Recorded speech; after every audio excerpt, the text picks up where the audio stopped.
Tapos na ang boxing o wrestling sa Senado.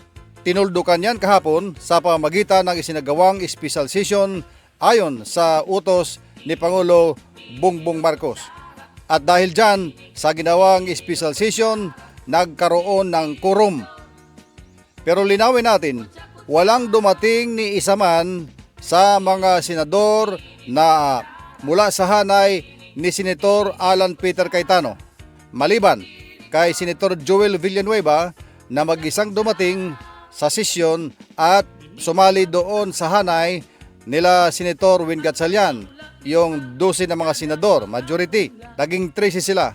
So officially, nagkaroon ng quorum at nakapagdaos sila kahapon ng opisyal na sesyon kung saan tinalakay ang ilang mahalagang panukalang batas ayon doon sa request ni Pangulo Bongbong Marcos na ito na mga batas ay may kinalaman sa pagtulong ng mga nangailangang mga Pilipino, mga kababayan natin sa iba't ibang sektor.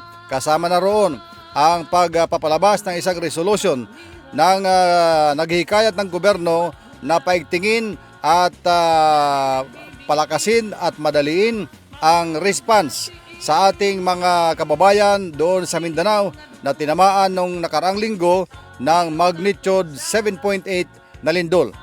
Yan ang mga mahalagang pinag-usapan. Ilalagay ko lang dito sa taas ang news ng iba pang mga mahalagang naaprobahan na mga panukalang batas kahapon sa special session. It's all over. Wala na. Tapos na. Kung mayroon man panibagong mga sigalot na darating dyan sa Senado, baka iba naman ito. Ang aabangan natin ngayon ay ang pag-usad na ng impeachment trial ni Vice President Sara Duterte. June 18 ngayon.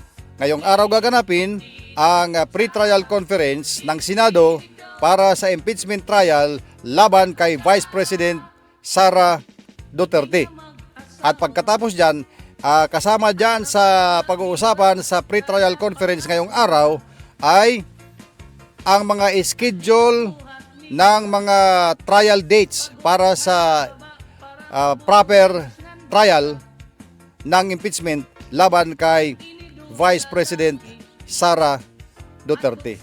So yan na muna ngayon ang ating mga tatalakayin at tapos na ang boxing. Talaga na ang Senate President officially siya ay recognized at ngayon official na talaga na nakamit ang pagiging Senate President pagkatapos magkaroon ng quorum kahapon sa ginawang special session.